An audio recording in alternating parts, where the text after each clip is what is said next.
nahabwe icubahiro kandi dushimiye Imana ko yabanye natwe yatuzigamye yadukuye mu gitutu c'urupfu none twikamwe turi bazima. Yesu Kristo nahabwe icubahiro. None ishengero rya hano mwese n'abashitsi bari muri twebwe turabahaye kaze mwese mu izina rya Yesu Kristo. Bahaye kaze n'umukozi w'Imana yaje kudufasha kino kigoka kuri uyu munsi ugira umugisha. Uyu munsi dufise umunsi mukuru udasanzwe. Muri ibi yavuze ngo umuntu umwe yihanye abamarika mw'ijuru bararirimba, kandi turazi ko abamarika ari benshi badaharurika. None tugira tubatize abantu bangana 25. Yumvikana ko uyu munsi impundu ziri mw'ijuru ni nyinshi. Amen. None rero hamwe n'ivyo turanezerewe no kubabona. Murabona ngene basa neza, duhudu twiza twera. Yesu abampezagirire. None reka rero nawe nyene turabahaye kaze kumva umugisha w'Imana. Dusome ijambo ry'Imana tudatebeje muri ubutumwa bwiza uko bwanditswe na Matayo 3, duhere ku murongo wa mbere turasoma tugeze ku 8. Yohana umubatizi yigisha abatiza. Muri iyo minsi haza Yohana umubatizi yigishiriza mu bugaragwa bw'i Yudaya, ati mwihane ko ubwami bwo mw'ijuru buri hafi. Uyo niwe yavuzwe na Yesaya yavugishwa n'Imana, ati ijwi ry'usemerera mu bugaragwa, ati nimutegure inzira y'Uhoraho, mugorore iz'ibihamo ziwe. Yohana uyo imyambaro yiwe yari ubwoya bw'ingamiya, yayikenyeza umukanda w'urusato mu rukenyerero. Indya ziwe zari inzige n'ubuki bwo mw'ishamba. Maze ab'i Yerusalemu n'ab'i Yudaya bose n'igihugu giherereye kuri Yorodani cyose bava iwabo baza kuri we, babatizwa nawe mu ruzi Yorodani, batura ibyaha byabo. Nabonye benshi mu bafarisayo no mu basadukayo bazanywe no kugira ngo abatize. Arababaza ati mwabana b'inzoka mwe, ninde yababuriye ngo muhunge uburake buzoza? Nuko mwame imbuto zikiranye no kwihana. Imana nihabwe icubahiro. Amen. Ubutumwa bwiza uko bwanditswe na Yohana 3:22. Avuga ngo hanyuma y'ibyo Yesu ajana n'abigishwa biwe mu gihugu cy'i Yudaya, ateba nayo nabo abatiza. Kandi Yohana nawe yabatiriza ahitwa Ainoni hafi Salimu, kuko aho hantu hari amazi angana iki? Menshi. Abantu baraza bakabatizwa kuko Yohana atari bwashirwe mw'ibohero. Imana nihabwe icubahiro. Amen. Cyane nagomba kuraba ngaha hantu havuga ngo babatirizwa ahitwa Ainoni hafi y'Isalimu, kuko aho hantu hari amazi menshi. Niko ijambo ry'Imana rivuga, rivuye muri iki gitabo cyera cyitwa Bibiliya. Aha turabonye Yohana umubatizi yavuze ijambo ry'Imana haheze imyaka 400. Abantu barumye batumva ijambo ry'Imana. Imana rero iramurondera yoyo ntikena, ironka Yohana umubatizi.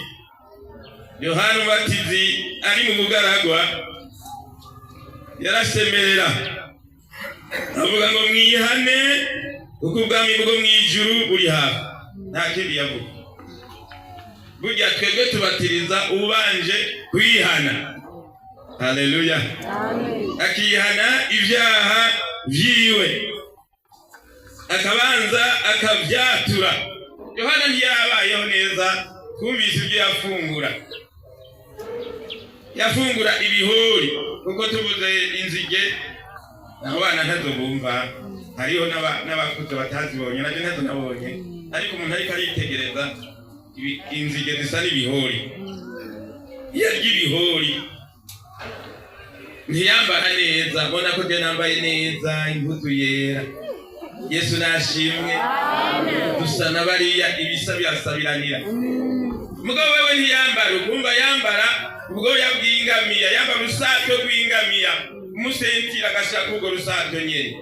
Ndibaza umubonye uje gusigura yambaye urusato, batamvuga ngo ko mashitani kwatinda na Yesu.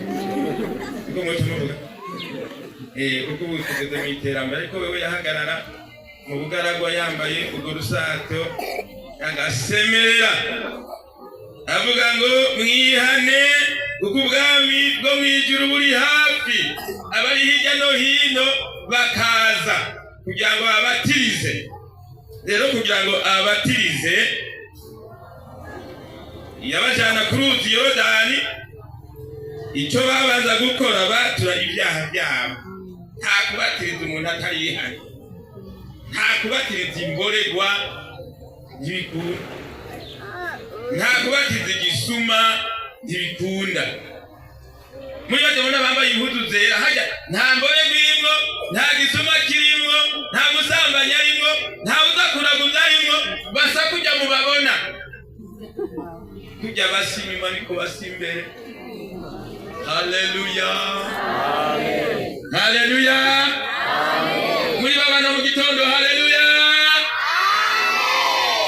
Yesu ampeza girumba bariko bajayo nabo nyene.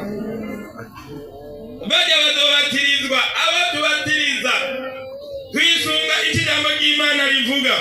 Kandi iki gitabo si ikidini. Abanyedini bose bakoresha iki? Bwaba ubuguzure bushasha cyangwa bwa kera, n'amajambo n'ayandi. Yohana yabatiriza abana kwatura ibyaha byabo. Mwabana b'umugwanizi mwe, abafarisayo n'abasadukayo bari bazanywe no kugira ngo ababatiriza ati mwabana b'umugwanizi mwe, ninde yababuriye ngo muhungu burake buzoza? Ninde yababuriye ngo muhungu burake buzoza? Kujya uza gukizwa yumva ijwi ryo mu mutima. Yesu nashimwe. Ijwi ryo mu mutima rikamubwira ngo uri umunyabyaha, none kuboregwa uzoja mwijuru, none kuraguza uzoja mwijuru, none kusambana uzoja mwijuru, n'ibindi bya kutukana, kubisa inzigo, kutanezerwa na mugenzi wawe afise utwiwe. Erega hajya abantu baragira ishari. Yesu nashimwe. Uwambaye neza undi agatafyura umunwa, mbega ibyo n'ibiki? Imana itugirira imbabazi cyane. Yohana acababwira ijambo ritomoye, mwabana b'umugwanizi mwe, ninde yaburiye ngo muhungu burake buzoza? Ijambo ry'Imana yacababwira ngo nuko mwami imbuto zikwiranye no kwihana. Erega hariho uburake buzoza, erega zotebaze. Yesu nashimwe. Uyu turiko turavuga zotebaze ni Yesu Kristo. Azocira urubanza umuntu ataravye itubahiro ciwe. Niwe yataravye itubahiro, mugabo uwakoze ivy'Imana igomba niwe azojana nawe, azoza rero. Mugabo ijambo niri twame imbuto zikwiranye no kwihana. Mwebwe mugira mubatirizwe, mwame imbuto zikwiranye no kwihana. Iyo mugiye mu mihana hirya no hino, abanyeshure mwame imbuto zikwiranye no kwihana. Abafonctionnaire mwame imbuto zikwiranye no kwihana. Abo hagati mu mihana mwame imbuto zikwiranye no kwihana.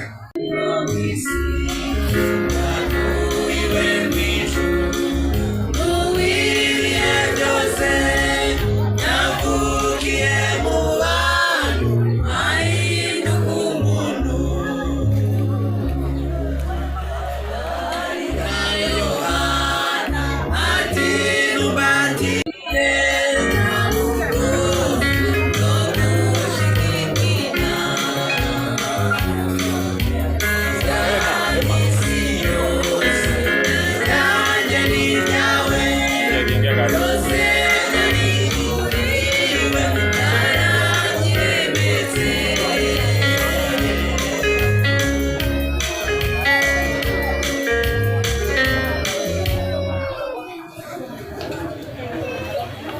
Mwami Mana turagushimiye turagukengurukiye kuri uyu munago mushasha utanze ahantu mu ishengero ryawe.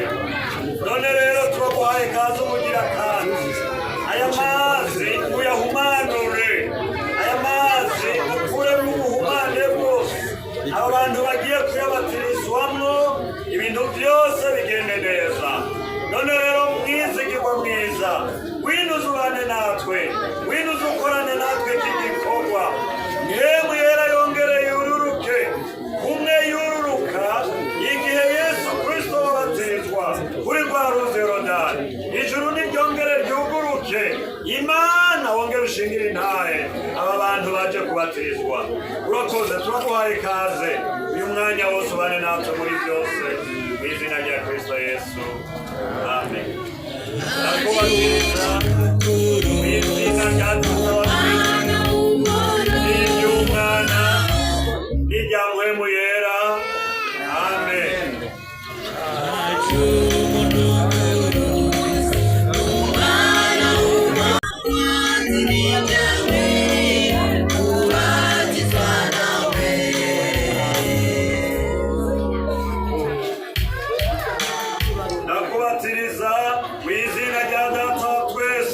n'iry'Umwana n'irya Mpwemu Yera, amen.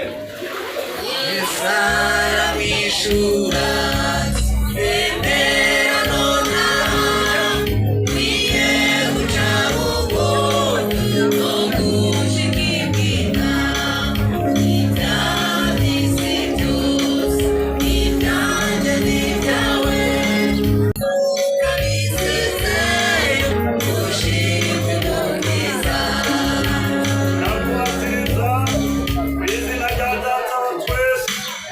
mu izina rya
Data wa twese n'iry'Umwana n'irya Mpwemu Yera, amen.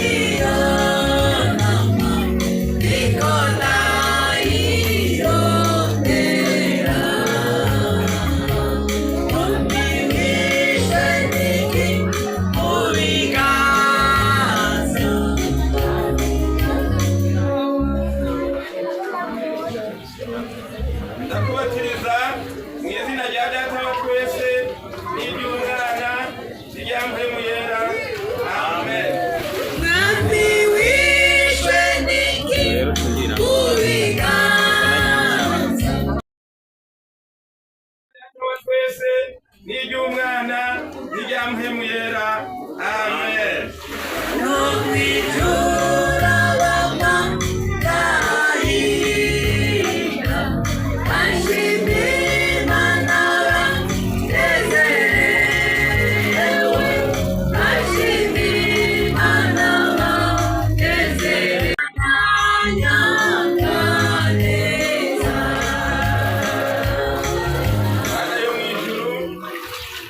Mana ugira neza, tanguye gushima urukundo rwawe.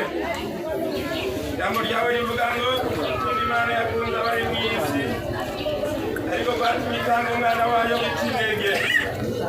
Umwizera ntazopfe rubi, ariko ahabwa ubugingo budashira. Turagushimiye uyu mwanya twabanye natwe, watugiriye neza. Uyu munago mushasha mukunzi mwiza, bakiriye ubugingo budashira, barabatijwe muri aya mazi. Izina rya Yesu Kristo turabasengeye kugira ngo bamubatizwa mpwemu yera nabo bazowakire. Turagushimiye ko wabanye natwe, turagushimiye ko wadushigikiye, turagushimiye ko ishenge wabanye naryo, kandi abakozi ko wabazigamye ko bakoresha. Mu izina ryawe ryera Yesu Kristo bisabye, amen.